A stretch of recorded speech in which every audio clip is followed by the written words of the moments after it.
What are the keys to victory for the Miami Dolphins in Week 3 as they host the Denver Broncos? That's what we're exploring here today on this episode of Locked On Dolphins. You are Locked On Dolphins, your daily Miami Dolphins podcast, part of the Locked On Podcast Network, your team every day. All right, Miami. Welcome to another episode of Locked On Dolphins. It's your team every day here on the Locked On Network. I'm your host, Kyle Krabs, a lifelong Miami Dolphins fan, host of Locked On Dolphins, co-host of Locked On NFL Scouting. You find our shows on YouTube or wherever you listen to your favorite podcast. Today's Friday, September 22nd, 2023. Shout out to our everydayers who do keep it locked in with us on a daily basis. I see you. Today's episode of Locked On Dolphins is brought to you by Gametime. Download the Gametime app, create an account, and use code LOCKEDONNFL for $20 off your first purchase. Last-minute tickets, lowest prices guaranteed.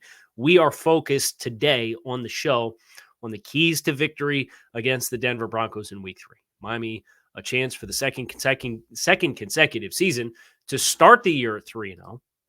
This one feels a little different, but nevertheless, it has to be different all season long.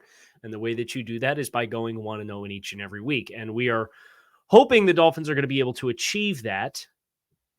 And I want to look at the offensive side of the ball, the defensive side of the ball, and then zoom out and look at the conference from a big picture and what would be wins for the Dolphins across the conference. When the Dolphins have the football, let's start. Everybody loves scoring points, right? The status of Jalen Waddle continues to be up in the air. He's still in concussion protocol. He was not spotted at Thursday's practice. He was spotted stretching at Wednesday's practice. I don't know what that means, guys. Protect yourself mentally. If you're expecting Jalen Waddle to be out there, I would not expect to see Jalen Waddle until you hear specifically that he has been cleared of concussion protocol. So Friday's obviously a big day for that. The Dolphins will take the practice field in a few hours. By the time many of you are listening to this, you'll know whether Jalen Waddle practiced or not. If Jalen Waddle practices today in any capacity, I think you should expect to see him. If he doesn't, I would probably lean towards you're not going to have him. And that obviously changes the dynamics of how this Dolphins team goes about its business. I think the number one thing, if you don't have Jalen Waddle, that you're going to want to do is ask Tyreek Hill to buckle in for a heavy workload game. Because the Dolphins have, over the course of the past couple of games, played a fair amount where they've played Waddle and Hill in isolation of one another as compared to them both consistently being on the field at the same time. Now there's more snaps than not where they are on the field at the same time. But those reps where Jalen Waddle would be on the field and Tyreek Hill is not, this week, I'd ask Tyreek Hill to do them. I think Tyreek's got to be the leader that he is expected to be and that he has shown himself to be since coming to Miami, and be ready for a full snap share and then some, and shoulder some of the load of the workload that Jalen would typically have in isolation from Tyreek. Obviously, the Dolphins use pre-snap motion and shifts more than any other team in the NFL. They're right up there. They were percentage points ahead of San Francisco before San Francisco's Thursday night football victory over the New York Giants. That should continue because you know that the Broncos are going to want to play Patrick Surtain. They're going to want to isolate Patrick Surtain on Tyreek Hill and try to play the matchup game because that's what happens when you have a corner as good as Pat Surtain II. So motion, this might be more of we're going to have you travel all the way across the set as compared to this short zip, cheetah, quick out, whatever you want to call the motion. And I've had people ask me, what do they call the motion? I don't know either. I know JT O'Sullivan, the quarterback school, had dropped some hints and alluded to, hey, guys, you got to find out what this is called. I don't know either. All I know is it's really messing with teams in their defensive rules right now. I'd expect you'll still see it, but that's the question. I think that the Broncos, you're going to have to get the answer from them pretty quickly. Are you going to play man? Or are you going to try to zone? If you're going to try to zone, I'd take Tyreek and start him on one side of the formation and then do full formational shifts or full formational motions and have him end up running his route on the other side. If they're going to play man, okay, then you can get back to that motion that is screwing with so many teams and test Surtain and say, okay, we obviously respect you, but if you're going to play man coverage and we're going to run this motion and you're going to have this free release from Tyreek Hill, how well can you defend it? Because I don't envy any corner that has to put themselves in that position, and you can't really get hands on them. The other thing to watch for a personnel standpoint is what the heck else is going on in this Denver secondary. Justin Simmons with a hip has not practiced all week. What a blow that would be, especially if Jalen Waddle ends up not playing in the game. You would look from a personnel standpoint and point to Waddle being out and say, okay, that changes the numbers of how you can defend the Dolphins. But if your other corner is Damari Mathis and Justin Simmons can't play, and your other starting safety and Caden Stearns is already on IR, that hurts your ability and confidence to adequately, effectively, and with rousing success space the rest of the field away from the side that Tyreek Hill is on. So there's availability questions, I think, on both sides of the fence here that are really fascinating that we'll get more clarity on between the injury report on Friday at 4 o'clock, or if you're Bill Belichick, you put it out around 6:30 and hope nobody notices. Oh, and then the game day availability is 90 minutes before kick, or if you're Bill Belichick, you'll put them out 40 minutes before the game and hope nobody notices.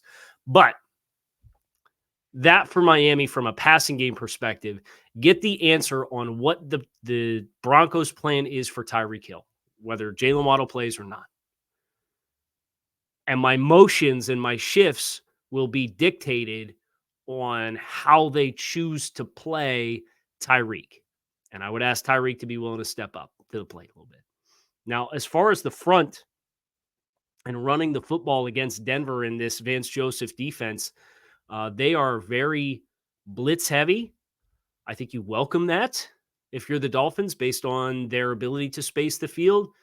And if teams want to get up in your face and really crowd inside of 10, then the shot play that Tua underthrew one ball to Jalen Waddle on and ended up putting another one up over the top to Jalen Waddle with middle of the field closed coverage later in the game against the Patriots. If they want to really crowd 8 yards, then we're going to one step in rhythm, gun, put the ball down the sideline, and have these guys go make plays. Does Robbie Chosen get elevated? Does Braxton Berrios just take the Waddle reps? Does Eric Ezukama play a bigger role? For me, I'd probably like to try to maintain as much of what other you have going on from a personnel standpoint as possible. It's like the routes that Braxton's supposed to run, I'd want Braxton to run. Now, when you go 2 wide receivers, what's the concept? Is the concept quick game? Do you think you have time to block them up? Do you find that they are going to blitz you really heavy? If they are going to blitz you really heavy, maybe you want the short area swiftness, agility player, or maybe if they're going to really crowd the box, you want the vertical long speed and put Robbie Chosen on the boundary and have him just run vertical routes on the outside and say, hey, you know, you're big, tall. You could separate vertically down the field, run those routes until we get him out of this heavy congestion short area of the field. So I think it's a little bit of touch and go once you get the answers for Denver. What I'm not overly concerned about is Denver's ability to physically overwhelm you with defensive talent when the Dolphins have the football. Now, from a front perspective, Mike Purcell with an ankle has not participated in either of the first 2 days of practice, and Frank Clark sounds like he is a no-go regardless based on the updates that we got from Frank Clark as of last week for Miami. So I like your opportunities up front. Ron Armstead's been working all week in practice. Do we see him back? What kind of an upgrade does that give you? So for me, like I want to stay away from the cliches of win the turn, don't turn the ball over, score points in the red zone, right? Like I think your plan, you should be planned for however they choose to defend Tyreek. And then I would be using Tyreek in ways that allow you to still get him involved in the passing game and run your passing offense through him, even if he gets Surtain in coverage. would be and the motion I think is the key there. And then keeping the rest of the offense complementary. Excited. I think you can run the ball on this team. I think this is an outside run week versus, there was some inside zone success against the New England Patriots last week. I look at what the Broncos have, and I do think their linebackers, Josie Jewell, Alex Singleton, they're physical, intelligent thumpers who are a little lacking athletically, and they don't have a lot of great size on the edge between Bonito and Gregory. I would want to try to collapse the edges and test the linebacker speed to get up over the top and run to the sideline with you. So I think the run game stuff will maybe look a little different than what it did last week as well. We're going to talk about the defensive side of the ball and how you defend the Broncos next here on this episode of Locked On Dolphins, so stick with us. Perhaps you want to impromptu head to Hard Rock Stadium, go to the game. Dolphins season home opener in week 3. The long wait, good things come to those who wait. Let Gametime kind of help you with that process if you want to spontaneously make this commitment. Forget planning for trips and events months in advance. Gametime has deals on tickets right up to the day of the event. You get exclusive flash deals for football, basketball, baseball, concerts, comedy, theater, and more. The Gametime guarantee means you'll always get the best price. If you find tickets in the same section and row for less, Gametime will credit you 110% of the difference. Download the Gametime app, create an account, and use code LOCKEDONNFL for $20 off your first purchase. Terms do apply. Again, create an account and redeem code LOCKEDONNFL for $20 off. Download Gametime today. Last-minute tickets, lowest prices guaranteed. Or perhaps you'd like to watch the game at home, but you need fresh groceries for the week. You don't have time to get to the store.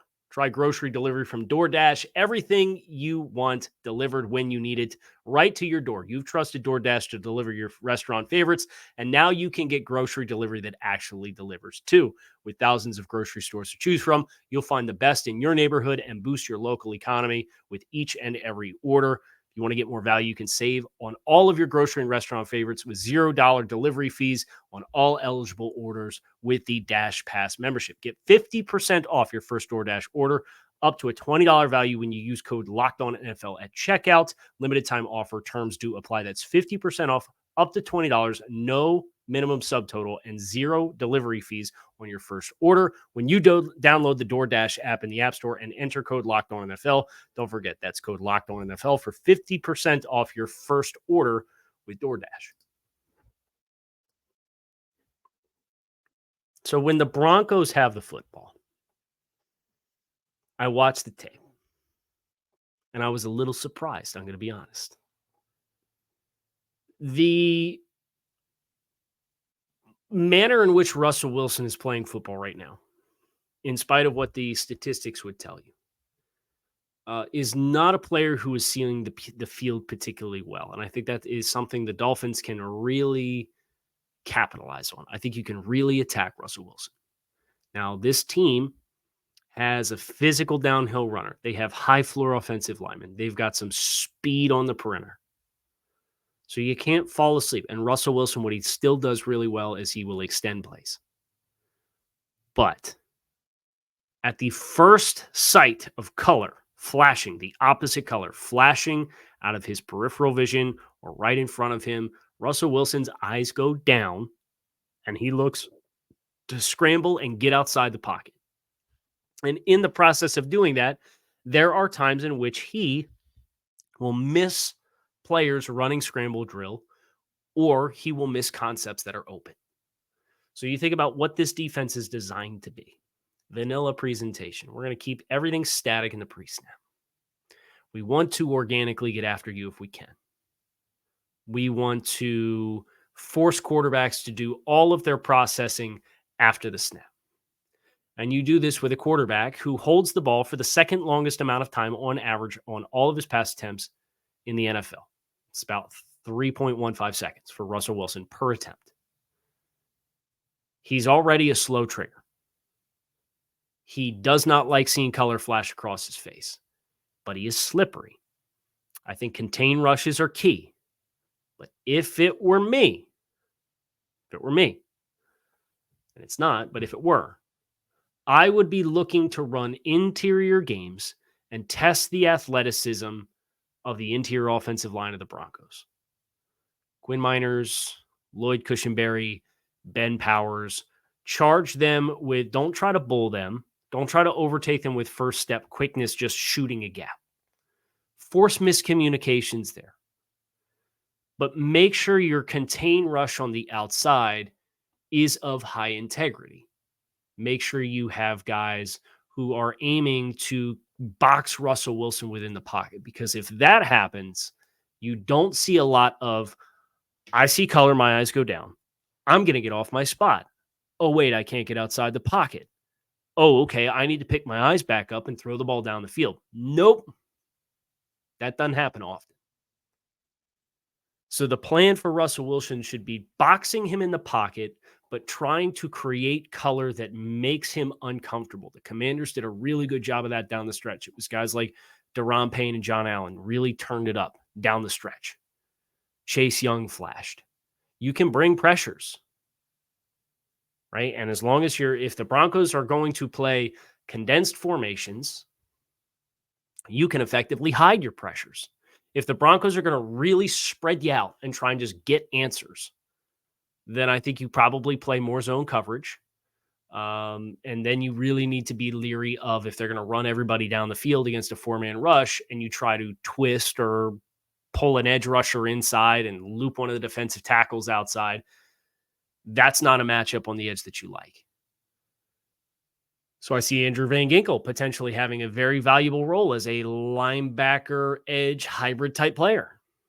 I think on your 1st and 10s, obviously you're going to see base defense, but when you get into some of your exotics, if you get into 3rd and longs, Bradley Chubb looked real good rushing on interior gaps. And I think that's the kind of dynamic athleticism and length that can really disrupt Russell Wilson within the pocket. I think you're going to have to be cognizant of big play ability. I think you have to get home. If you need to blitz to do that. But, I don't see this being a passive game plan for the Dolphins.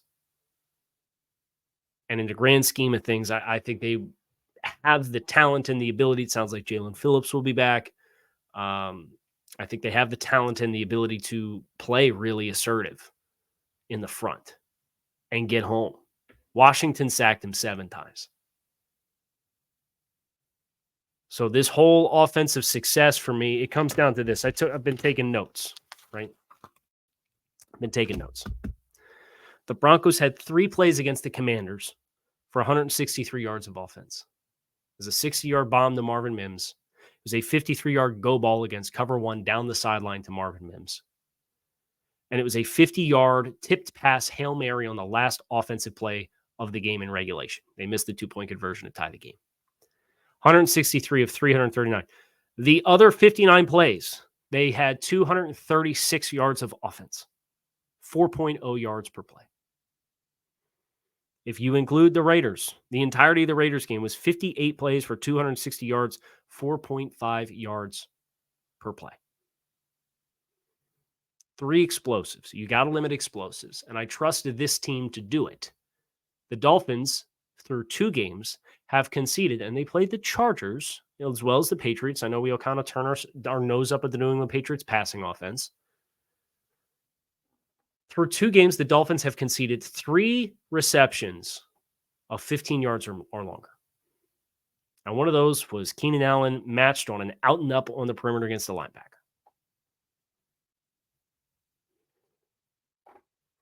You and your defensive ideology and approach should be able to protect yourself from explosive plays down the field.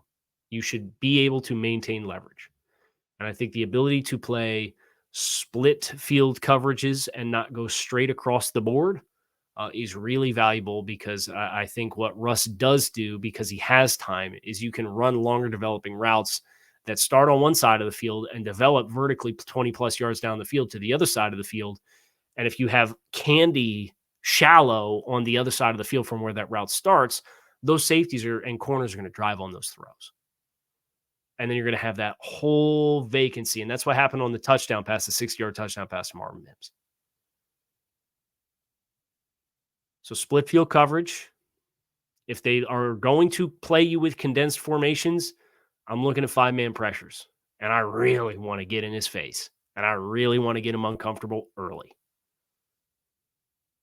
If it's spread, if it's more of a true spread offense, you play your coverage, you play up front with 4, you hope to win on first down, and when you get in second and third and longs, that's when Bradley Chubb can line up inside, Andrew Van Ginkel can line up inside, can get exotics, maybe less Zach Sealer and Christian Wilkins as rushers in the 3rd and 7+ territory, and really put your athletes out there. So that way you can still create miscommunication inside. You can still twist and exchange, but you always have those outside rushers with athleticism to help box Russ into the pocket. I'm not on the staff, but as I watched the Denver Broncos on both sides of the ball, those were the things that were very apparent to me, is there's going to be things to be had any way you slice it, so long as you're prepared and you have the answers for how the Broncos are going to choose to play you on both sides of the ball. We're going to talk about the conference, the AFC conference, big picture perspective here as we bring this episode of Locked On Dolphins to a close, so stick with us. Before we go any further on the show, PrizePicks is the largest independently owned daily fantasy sports platform in North America. They're easy and exciting way to play daily fantasy sports because it's just you versus the numbers. It's not you versus thousands of other people and sharps and smart money and all that nonsense. You just pick players at 2 to 6 of them, more or less than their stat projection, and watch the winnings roll, and you can win up to 25 times your money if you were to correctly hit all 6 players more or less than their stat projections. And with quick withdrawals, easy gameplay, and an enormous selection of players and stat types, PrizePicks is the #1 daily fantasy sports app. Right now, you can go to prizepicks.com/LockedOnNFL and use code LockedOnNFL for first deposit match of up to $100. That's prizepicks.com/LockedOnNFL and use code LockedOnNFL for first deposit match of up to $100.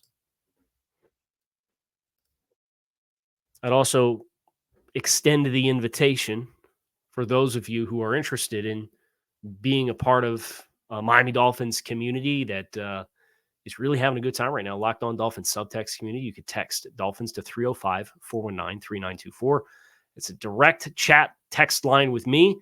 You also get access to the Locked On Dolphins group chat and group community where you see film notes. You see all 22 observations that I have. We've got game day chats, all kinds of stuff. It's a couple bucks a month if you like it. You get the first 2 weeks free. If you don't like it, you can cancel within those 2 weeks, no questions asked. That's Dolphins to 305-419-3924 to sign up for the Locked On Dolphins subtext community. Check it out. Now, from a conference perspective,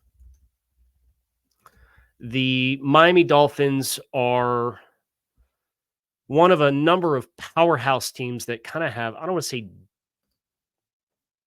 down weeks, but there's not a lot of heavy hitting matchups.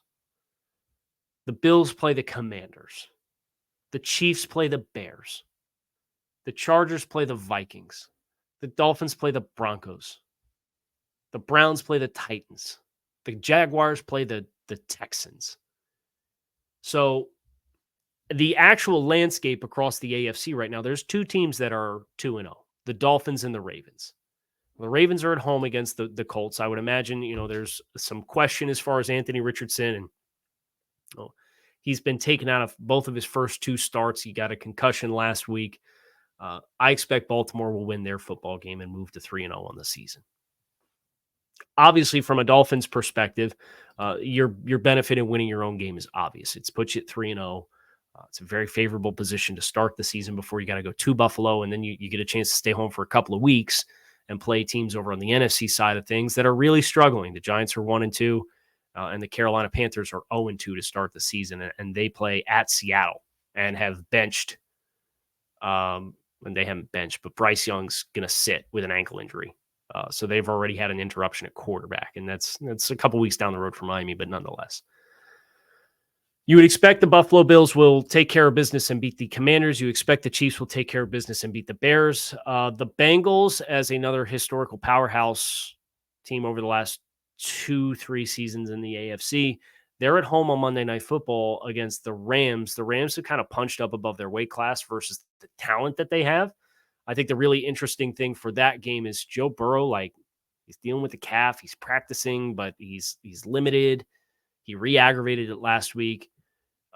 There's no better dream come true than for Buffalo, Kansas City, and Cincinnati to all lose to NFC opponents. I just don't know that any of them will happen. I will say if Joe Burrow doesn't play, I would pick the Rams to beat the Bengals. So that would put you in a position where a team that you're worried about or entered the season worried about with home field advantage it might be 3 games behind you to start the year through 3 weeks if you take care of your own business against the Broncos. The biggest AFC matchup that's relevant is the Patriots visiting the New York Jets. The Jets at 1-1, the Patriots at 0-2. The Patriots have won 14 straight against the Jets. And of course, Aaron Rodgers with his injury, there's a lot of talk about what that's going to look like. I personally think you already have a win over the Patriots. The Patriots are 0-2. I would like to see the Patriots win that game to push both of those teams to 1-2 on the season. And then if you obviously take care of your own business against the Denver Broncos, you would have a 2.5 game lead with 3 games played over New England, who would be sitting in 3rd place in the division. And that would set the stage for Miami to really have a chance to put an exclamation point on the start of the season in week 4 when they have to obviously go to Buffalo. If you win that one after winning against Denver, we'll cross that bridge when we get there. But from a conference perspective, I would say the biggest things beyond the Dolphins taking care of their own business, winning their own football game, they should be focused about the Broncos. I'm not on the team. I don't have to worry about it. Neither are you. You don't have to worry about it either. So we can have some of these conversations. That Jets-Patriots game is probably the most leverage and interest. Now, there's also a benefit to the Patriots falling to 0-3 if you want to go that route as well. So I don't think there's a wrong choice for who to root for in the game. Just from my personal preferences, I'd like to see both of those teams stay down. And the Jets losing as the team that already has a win, I think achieves more of that because Miami already has an edge against the Patriots. So lots at stake. There always is. But Miami is in a pristine opportunity to put themselves in a conversation of rarefied teams in this 2023 season because the San Francisco 49ers won. They are 3-0. The Ravens are the only other team with a chance to start 3-0 besides Miami. Then you have Dallas against Arizona. They will probably win. Philadelphia's against Tampa Bay. So Tampa Bay is also 2-0, so you'll have one less 2-0 team there. The Saints are 2-0. They play in Green Bay against the Packers. We'll see what their health availability looks like. The Packers have like half their starting offense is kind of questionable as far as health and availability. The Falcons are 2-0, but they're going into Detroit to play the Lions. So just looking at the undefeated teams, you got 2 in the AFC. You got San Francisco's guaranteed to be there, Dallas, Philadelphia, and then the 3 NFC South teams. I'd bet you lose half of those undefeated teams this week. It's obviously of relevance for the Dolphins because of the 72 team. That is going to do it for this episode of Locked On Dolphins. I hope you guys enjoyed the show. I'm Kyle Krabs. Fins up. Keep it locked in right here on Locked On Dolphins. It is your team every day. I appreciate you guys for checking out the show. Make it a great rest of your day. Make it a great weekend. Fins up. I will talk to you after the Dolphins play the Broncos on Sunday afternoon. Here's hoping the Dolphins get another trip set for everyone into Club Dub as they look to push their record to 3-0 to start the season.